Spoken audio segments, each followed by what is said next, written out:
it's not planned by me, but it was just one piece of sort of luck, I think, or seizing one opportunity each time has enabled me to move through my career. If you weren't in finance, where do you reckon you'd be now?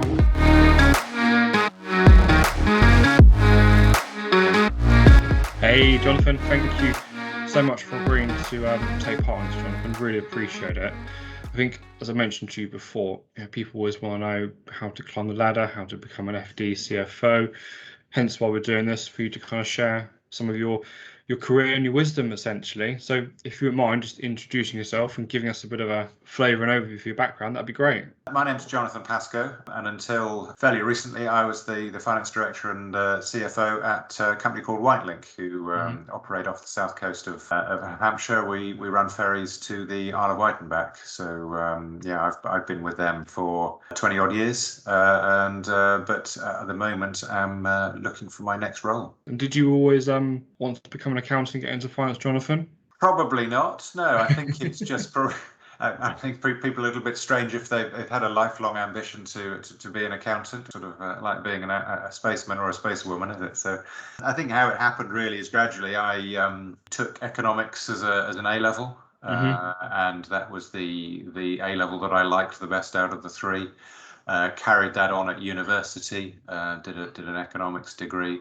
And in my final year at university, the milk round happened. So a lot of prospective employers come round, you visit them. A large chunk of them were accountants. So you take the literature, had a read, applied to a few of them, and secured a job with Ernst & Winnie. They were at the time on the south coast. They merged with Arthur Young to become EY, and that's what got me into it really, and found I enjoyed the work. It's quite surprising the amount of people I've interviewed or spoken to that kind of see or kind of took economics without thinking about finance, and then kind of found that as like the gateway to get into finance. Oh, I quite enjoy this actually, and then become an accountant. But you were working at Whitelink for a good number of years. Yeah, I joined them in 1997 as the financial accountant. We were split sort of between the management accountant, who does the more P&L, profit and loss type stuff, and I was brought on to look after the balance sheet, cash flow, that sort of side of it. Whitelink has been owned since I was been there. It's been owned by private equity owners, and then in 2005 the existing owners sold out, the existing FD moved on, and I was offered the opportunity to step into the role for the new owners, which I did, and managed to carry that on until say early on this year. So through a series of private equity owners. Yeah, it's been exciting, it's been challenging, it's been a very good role. Enjoyed it. So what's kind of kept you interested in the business for such a long time? Is it just the change in ownership and all the changes going on, or? Yeah, bits. I mean, the underlying business I find quite interesting. It's running ferries. You got a lot of moving parts. You're on the water. I'm very lucky in that the office was very close to my house. It's only sort of 20 minutes drive away, and I can see the sea from my office window, so it's quite pleasant. And then every 5, 6, 7 years or so, we would have to refinance the debt that we had in place, or we would have a new owner that came in. So you have a new sort of a new learning curve to find out what your owners want from you, what they want from the company. So it was like starting with a new company every so often, which kept it quite interesting. In terms of that kind of first step to finance director, did you interview for it internally, or was it given you've been there for quite a while and you're kind of ready to step up? How did that kind of process work? That role wasn't interviewed for. No, it was my name was put forward by the existing senior team, the finance director, the CEO, who was actually the owner as well at the time. And new owners, we met, we talked, they didn't go anywhere else. Really, they decided that perhaps I would be okay for the job, which was lucky, because it could have been a lot more stressful, and it's quite unusual these days. I think even within a lot of companies will look to test the market and just see what else is out there, just to make sure they're getting the right person for the job. I guess you've been there for such a long time that you kind of know a lot about the accounts from almost the ground upwards, essentially, and being able to kind of bring that at that more senior level as well, just knowing all the moving parts of the accounts from everything. How did you find that kind of step up? Would you kind of take to it quite easily? Was there a bit of a challenge in terms of like personally? I think, yes, it was a challenge. There were, as you say, there were bits of it that were made easier because I knew the business, I knew the numbers, I knew the sort of the basic accounting. But what is more challenging, I guess, is is working out what's needed from the role, the new role. It's not just Yeah. doing more of what you were doing before or sticking with the numbers. There's a lot more communication involved, a lot more managing the people that are working with you and for you, managing sideways to the rest of your senior team, but also managing upwards to the CEO and shareholders. So there's a lot more. I guess if there's one message coming out of this is always, if you're worried about whether you're communicating enough, do more of it. The one thing I would say certainly with private equity owners is that, but it will work for anybody really who's companies, is people don't like surprises. So try and communicate, try and tell people what's going on, so that if something does come up, then they're sort of well armed and they know that perhaps something was on the horizon. That's the key. Definitely, yeah. That's one of the themes for this as well. Like, good skill set is having the soft skills, but also communication is absolutely key. Just team members telling what's going on, CEO, board, private equity, keeping everyone up to date and in the loop of what's going on. But you trained in what is now EY, and how important do you reckon that grounding was to get you to where you are now, from starting in a practice? I think certainly with my career, I think it's been vital, but again, I think there's also been a degree of luck involved. I think it was particular jobs working with particular clients that have always got me to the next step. So I was working on a job, and I think the senior member of the team, I was relatively junior, the senior member of the team called in sick, and I managed to do a decent job without them in place. And I think that if you do one good job, I think that gets you a pretty decent reputation. The person, the senior manager I was working for there, then called me in for another job, and that then sort of got me through. And as the client that I moved on to immediately after Whitelink was one that after EY, sorry, was the one that I'd been working on when I was at EY. So they sort of headhunted me, and the experience I gained there, they were going for a NASDAQ listing. So they were a very small company the other side of Chichester, but they were going for a listing on the market in America. And when I started looking around from there, the fact that Whitelink was private equity owned, that one piece on my CV, I think stood out for them. So I was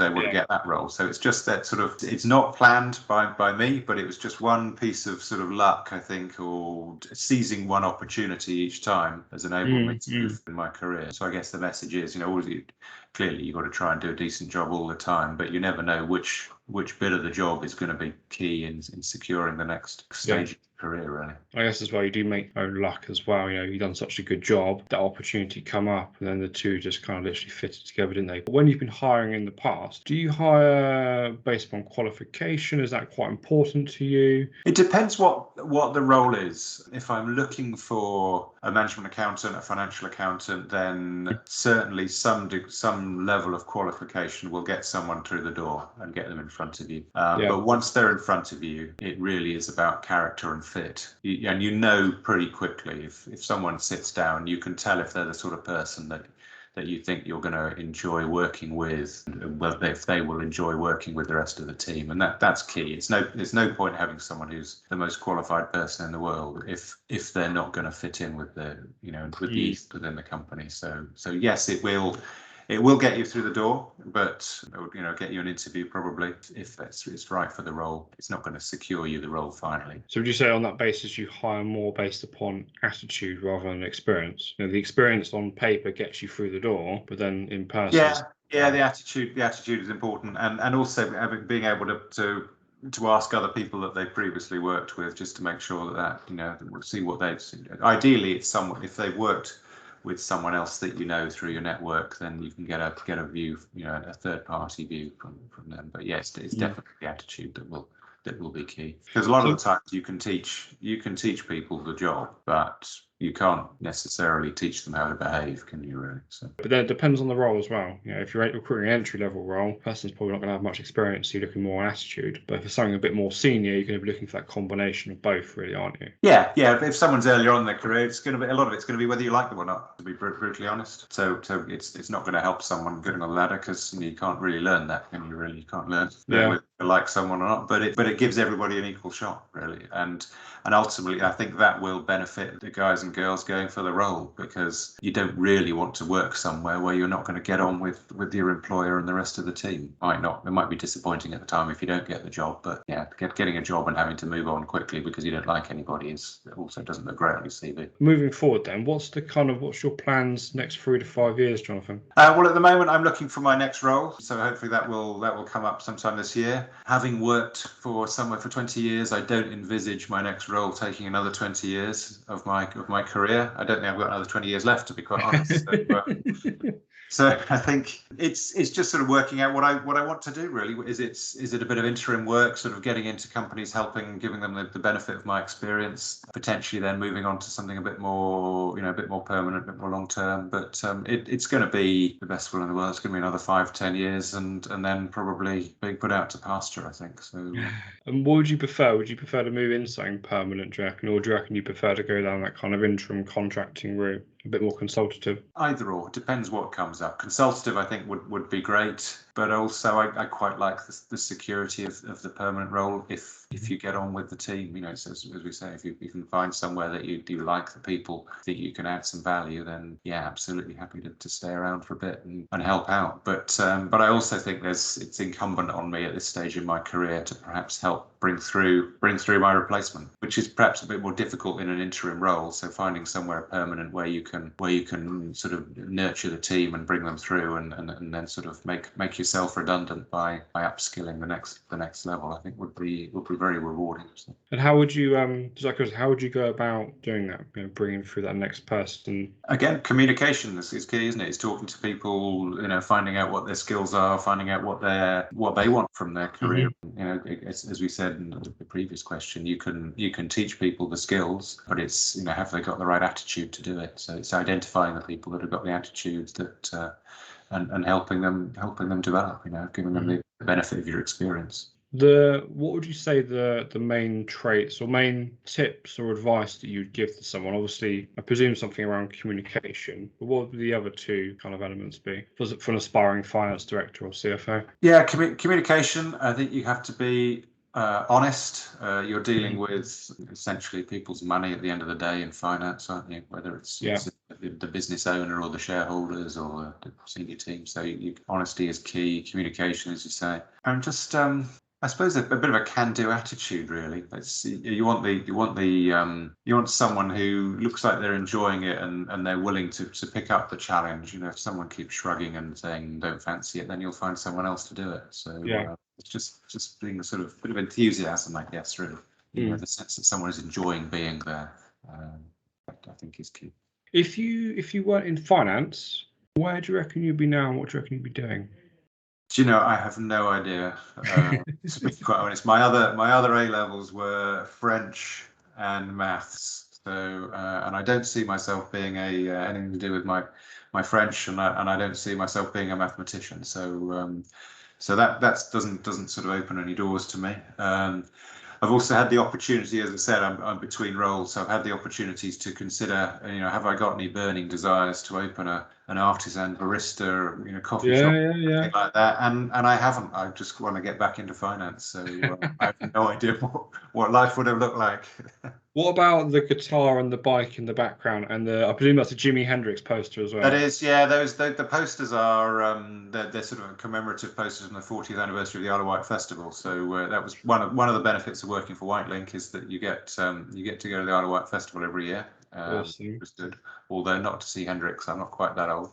Yeah, bike. I'm a keen cyclist. I enjoy that. Guitar was I haven't played it properly since I left university, so I thought, given had a bit more time on my hands, I'd try and pick that back up. So that's but I haven't got any great skills musically. So I'm an enthusiastic fan rather than a good active participant. So. Yeah. What job do you reckon you would be quite bad at? What would I be bad at?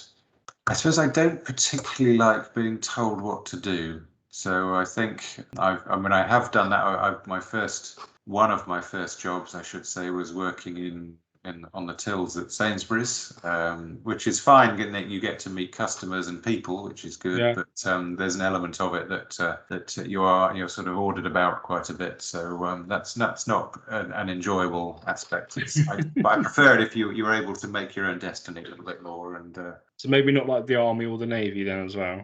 no, I've certainly never explored the army or navy or anything like that. So yeah. Thank you so much for sparing us some of your time. Really appreciate your time on this.